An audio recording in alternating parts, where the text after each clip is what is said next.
Hello and welcome to the sixth instalment of Guido Talks. Don't forget, if you are getting bored of seeing our faces after all these weeks in lockdown, you can check this Guido Talks episode out as a podcast, where you normally get your podcasts. Find out how at the Guido Talks website. I'm Tom Harwood, and today I am joined once again by Guido Talks founder and editor Paul Staines and reporter Christian Calgi. This is Guido Talks, the show where we go back over our favourite stories and highlights of the news week on Guido Talks over the last 7 days. So this week has obviously been dominated by one story and one story alone in British politics, and that is obviously the Dominic Cummings affair. But we're not going to be rehashing the whole series of events. We're going to be picking out some of the highlights and some of the stories that did very well from it. So, Paul, do you want to kick off? Well, let's not go to the rights and wrongs, as you say. One thing that did come out this week, the level of harassment that the guy got over the period of the story and preceding that. He lives in Islington. His local MP is basically cheering on people in Gibbon Street. Emily Thornberry tweeted out that people of her constituency know how to say what they think. And what she was really doing, there was a photo of a guy encouraging the mob to carry on, which is quite ironic given that she's a supporter of the Joe Cox Foundation. Dom, I'll give you an example of things that I thought were outrageous. There was a Guardian photographer who graffitied the street, admittedly in chalk. You could tell it was a Guardian photographer because, one, she tweeted it out, and two, she misspelled Cummings' name when she said Cummings and hopefully going. Then I saw that picture on to Reuters. Now, Reuters have a level of integrity about pictures insist upon because of situations in war zones where, so the Syrian government says this has been faked up by the media. So they're very careful about it. So I was quite surprised to see Reuters hosting and on a faked up photo. We all saw the mob that was there to photograph him as he came out of the house because he had possibly broken the law rules on sing or travel or whatever. And it was quite ironic to see them all bunched up, desperately elbowing each other in the photo. Other aspects of the story I've completely forgotten. Well, there was one of those other moments of hypocrisy. Not only the bustling, jostling media who were standing outside the house, but also some of that political criticism that we saw from the Labour Party was quite odd given what Labour figures were doing at the time. Christian, can you tell us a bit about what Jeremy Corbyn might have been up to this week? Well, Jeremy Corbyn had as lovely a birthday as anyone could hope for during lockdown. To celebrate his 71st birthday, he went on a jolly quite a few miles away from his Islington pad over to Enfield, to a very nice loch, which of course is entirely within the rules, but unfortunately was caught out getting a photo with an adoring fan of his, who then uploaded it to Facebook. And of course, this is not the behaviour we would hope for from someone who has a number of followers who look up to the guy, but also someone who is a septuagenarian, who is in the vulnerable category, and throughout the coronavirus has been consistently flouting lockdown measures, whether it be in Portcullis House, having meetings, pushing tables closer together even though they've been spaced out, whether it's going into the chamber even though things have been set up to work remotely precisely for people like Jeremy Corbyn to work from home. And this is just another mark against the guy. I have a suspicion that he, like his brother's peers, doesn't really believe the virus is transmitted as all the science says. I mean, his brother was arrested protesting against lockdown, and blaming it on 5G masks. I wouldn't be surprised to see Jeremy caught with a tank of petrol and some matches at the bottom of a 5G mast any moment now. One of I can- Corbyn's kids tried distancing themselves, saying, Piers doesn't represent Jeremy. Every family has a Piers.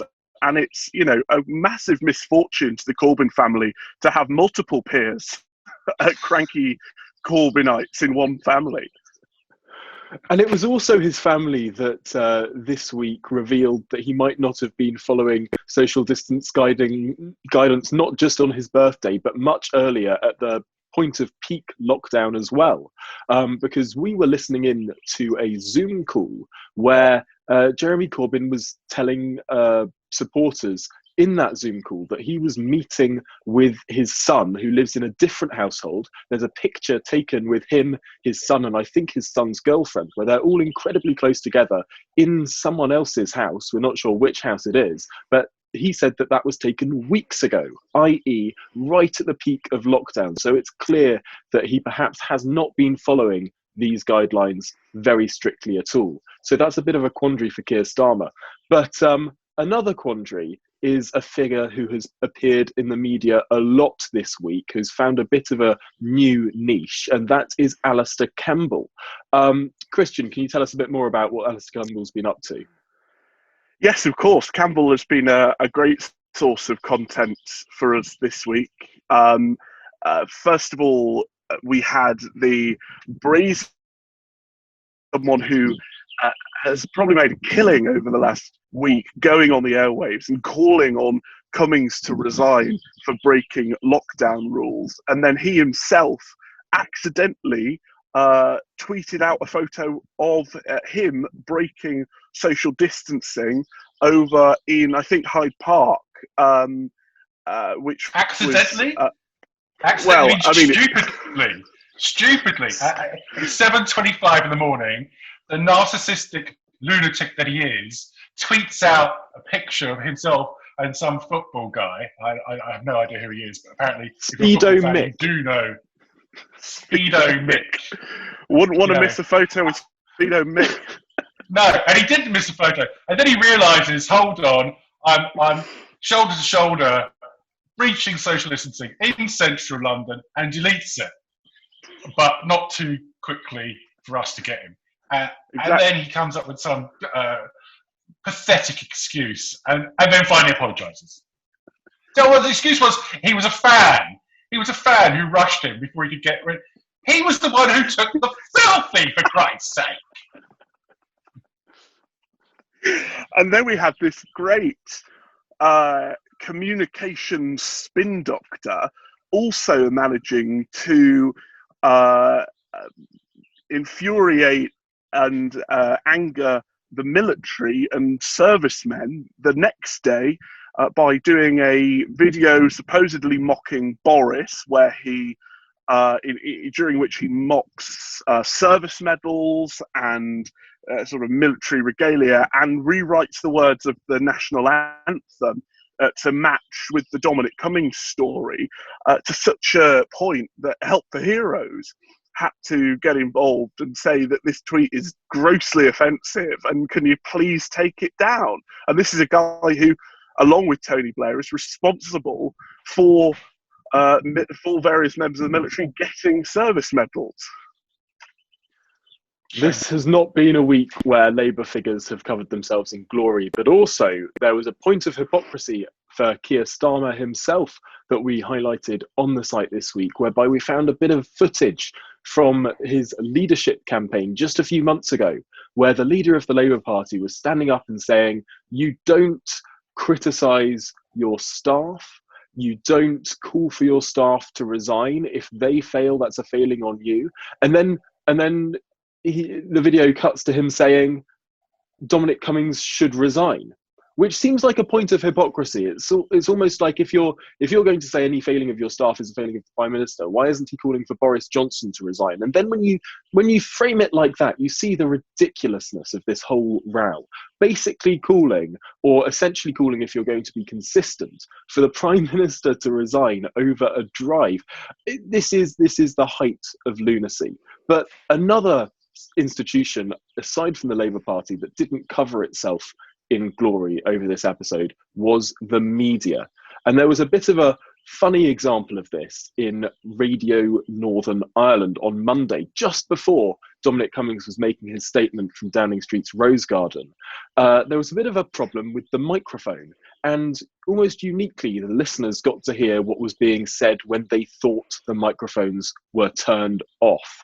And a BBC presenter, well, she was not particularly polite about Dominic Cummings, calling him, I think we can say it on this show, even though we're a family website, she called Dominic Cummings a dick. Young son and his wife after she developed symptoms of coronavirus. Boris Johnson said it was legitimate. I was thinking he was such a dick. I have written his name as Richard Cummings. The Sun's political editor Tom Newton-Dunn says the decision for Mr Cummings to make a statement. But it wasn't just the BBC that had a bit of a cock up over this story, because of course the story all kicked off in the first place and blew up to the massive thing that it did over what has later turned out to be not quite a factual story. Paul, can you tell us a bit more about that? Well, we did a story that fact-checked all the claims in the original Guardian and Mirror stories. But the work, and it's worth checking, I think you can see it on the screen now, but the worst thing of all was the claim that by the Sunday Mirror, 2 days later, that he'd gone on a second visit to Durham. Cummings didn't go on a second visit to Durham. No one is maintaining that. So when you're talking about who's telling the truth and who's not, and fake news, that was such a clear-cut example that, and it caused absolute uproar that he'd gone a second time. I mean, all the exclusive would have fallen down, all the explanation would have fallen down. So it's quite an important point.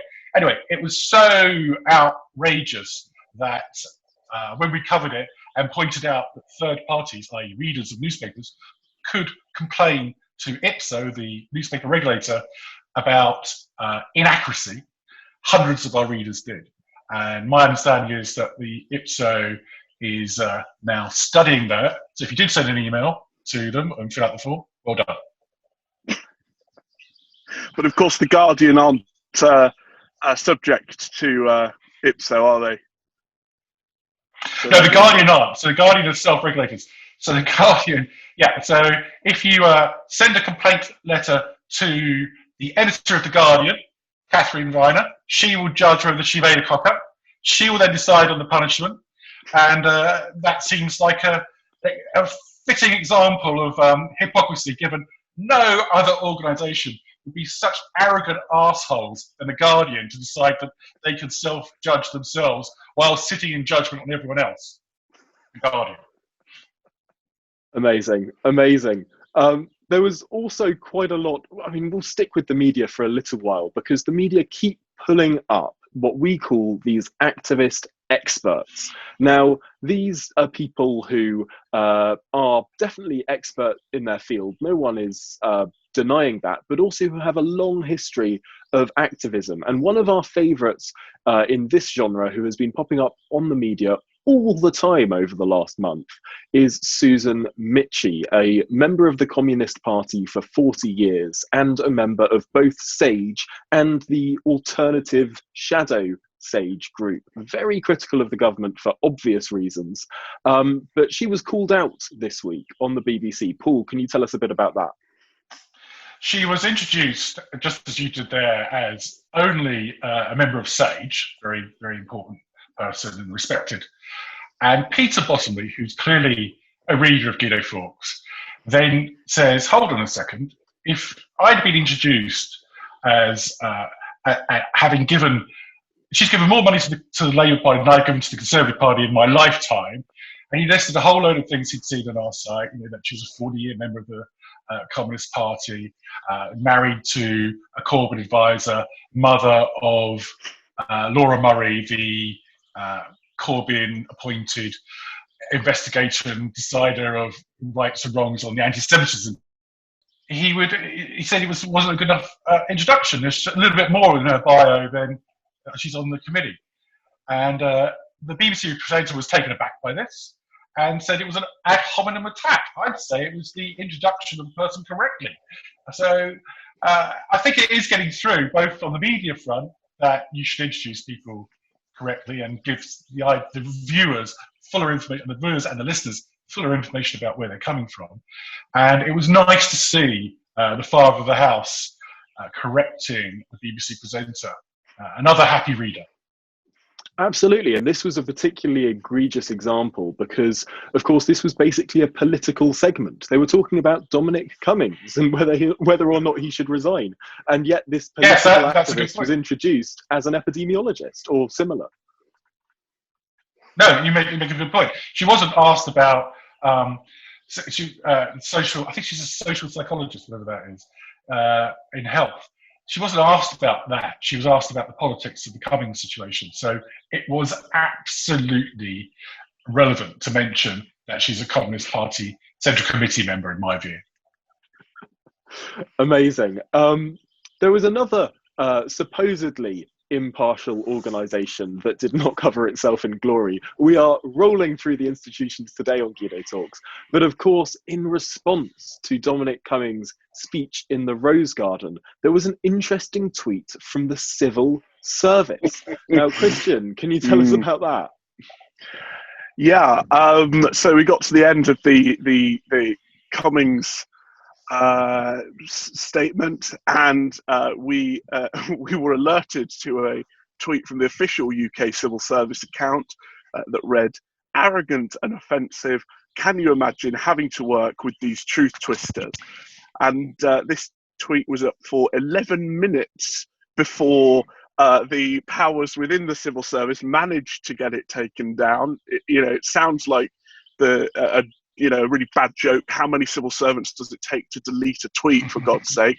And it was up for so long that the BBC even started including it as the response from the civil service Twitter account, not really indicating that it probably was not the official response, but either we don't know yet, a hack or a very peeved off employee that won't be an employee for much longer.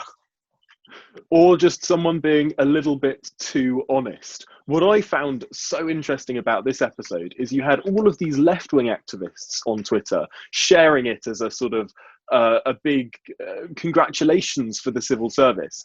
And at the same time, right-wing people on Twitter were sharing it saying, look at the civil service. Dominic Cummings is right. This is an organisation that needs to be reformed. They're proving our point. And it was so interesting seeing both of these groups sharing exactly the same message, thinking it made their point for them. The tweet was about truth, referred to truth twisters, didn't it? And I think we should come on to Emily Maitlis's monologue on Newsnight, because that was turned out to be such a bad twisting of the truth that the BBC's management, the first time in a long time I can see the BBC management admitting that it was partisan and over the top. And, Emily Maitlis wasn't on our screen subsequently. So, talking of truth twisting, that's quite serious. And you did an analysis of Twitter, didn't you, Tom? Right, on Twitter. We went through the last 100 tweets of Emily Maitlis, and we found that it was something like 98 or 99% of the tweets that expressed a view on the government, and this is including in retweets, expressed an anti-Boris opinion, compared to just one that expressed an anti-Labour or anti-Keir Starmer opinion. And this was an extraordinary finding because, of course, this is an organisation that purports to be impartial, balanced, the national, the state broadcaster almost. And it was very odd to see in and amongst that Twitter feed a retweet of the official Labour Party, one of their propaganda videos, a retweet of Joe Politics, a retweet of sort of Remainer activists, sort of pro FBPE people in that Twitter feed. It's not like they're trying very hard to appear impartial. Maybe I'm going soft in my old age, but I honestly didn't have Emily Maitlis down as a left winger like Jon Snow or Christian Guru Murphy. She's post 2016, like a lot of media broadcasters, seems to have just lost the plot. Well, I don't know if she is actually that left wing, but I think it speaks to the culture in the BBC, whereby you get this massive positive feedback loop when you say something that's vaguely left wing. When they started doing these monologues at the start of Newsnight, suddenly they were shared a lot in left wing circles. Everyone was patting each other on the back saying, "Oh, well done, we're speaking truth to power." And yet when they say something that's critical of the Labour Party, it doesn't travel so far. So almost through a natural process of trial and error, they find the stuff that lands well on Twitter and think that that stuff lands well in the country. And I think that that is a massive, massive problem, because obviously you have this institutional bias within the BBC to saying sort of trendy liberal left stuff. And that's not what the country deserves to be hearing. We need to hear both sides of the argument. Yeah, I'd rather they just reported on what happened during the day rather than give their views on what happened during the day. Analysis has slipped into hot takes far too much. And you're right, I think social media, the positive reinforcement that they get from 1,000 or 100,000 likes has driven them to take these positions. Right, I think that's probably where we should leave the media's response to the Dominic Cummings fiasco. There, I mean, there's so much to talk about, and we could go on forever about it. But surprisingly, other things did actually happen this week, and one of the enormous things that happened this week, even though the media has not given it the due attention it deserves, is what's been happening in Hong Kong. And I wonder, Paul, if you can just give us a broad overview of that.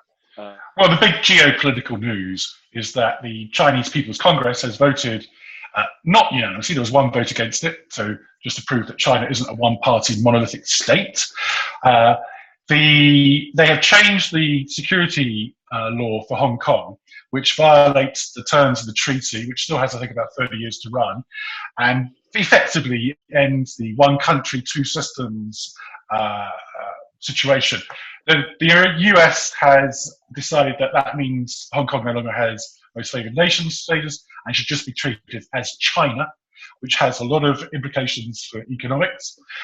Britain has said this violates the treaty. UK, the USA, and Australia and Canada have condemned it and said there will be consequences. In fact, I thought it was odd that New Zealand was left out, but then I think Jacinda has finally cottoned on and decided that New Zealand's not happy about the situation either. Dominic Raab took quite a hard line, and it went down very well with the Conservative faithful, surprisingly, who said that Hong Kong citizens, hundreds of thousands of them, who hold a British passport rights, could effectively come to the UK for a year, and it would be renewable, so they could come and study, invest, work. And the Chinese have responded very badly to that. And Dominic Raab then upped it and said all Hong Kongers could probably come. And the Chinese have said there will be consequences unnamed.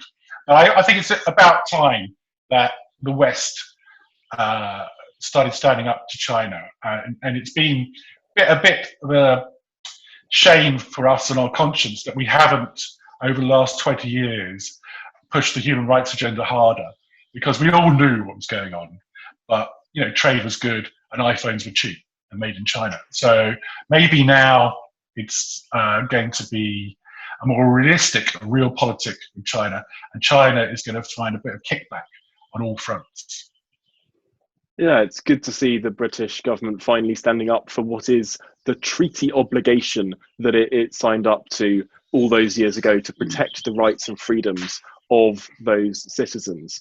And for all the moaning that Brexit would lead to Britain falling away, becoming a small inward-looking island nation, I've actually been incredibly proud that we have been leading global efforts to coordinate a response to what is happening, in comparison to the European Union, which has been pretty quiet and is still worried about the economic implications of resisting anything China's doing. Yeah, it's ironic for this block of 450 million people. They are very, very quiet and timid when it comes to speaking out for what's right. But moving on. Well, Europe has got a lot of economic problems. I mean, they've lost their second biggest economy from the EU system at the start. So they have some difficulties. I mean, the whole world is going to have difficulties ahead of itself with the post-pandemic environment. but we can't sacrifice our values for cheap goods from China. I think that's a quite poignant moment to leave the Hong Kong story on. And finally, there's a bit of a lighter story that we ran at the end of this week, which is a member of the shadow cabinet, a Labour Party politician, saying that the media has been unfair to Boris. What was this all about, Calgi? Well, it was a line that we haven't heard really pushed by the Labour Party for understandable reasons, because it's very true, and unfortunately it's in Boris's favour, which is that Scotland's response to coronavirus has been not great in many ways. On many measures, it's been worse than England and Wales and Northern Ireland, and yet the SNP undeniably have a pretty good propaganda machine, and not only are Scottish citizens overwhelmingly supportive, but it seems there is a level of laziness with Westminster reporting, which is that they don't scrutinise Scotland nearly as much as they do Westminster, and for that reason Nicola Sturgeon has not only been getting away with it, but has been seeing praise heaped on her by the BBC and Ian Murray particularly singled out Robert Peston and Kay Burley for praising Sturgeon without knowing anything about it.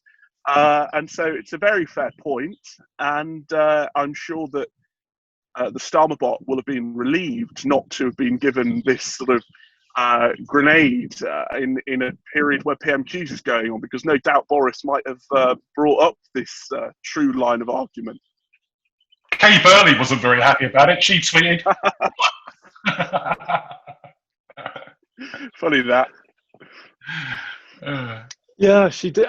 And what's quite interesting about this is that even in the Scottish press, not just the Westminster press, we've seen this level of hero worship from STV, the Scottish TV station, this week. That was a deeply video weird. On social media where they'd cajoled children into thanking their First Minister. It was like something out of North Korea.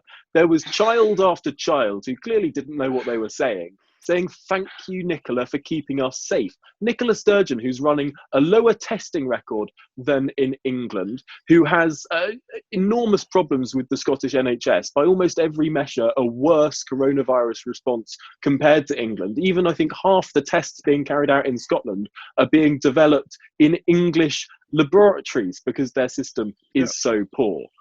This is it's extraordinary to see the sycophant-like nature by which the Scottish media, as well as the Westminster media, is treating the SNP. But anyway, it was one of those stories that united both Tories and SNP supporters in attracting viewership, and it's a rare story to get that sort of Venn diagram of an audience. It's not often our stories are covered by the Nation, the Scottish National Party's propaganda paper, is it? No. Well, that's a sort of lighter-hearted note to leave what has been a tumultuous week in British politics. So thank you for listening to this podcast, or indeed watching it on the Guido Fawkes website. Stay alert, control the virus, and we'll see you next week.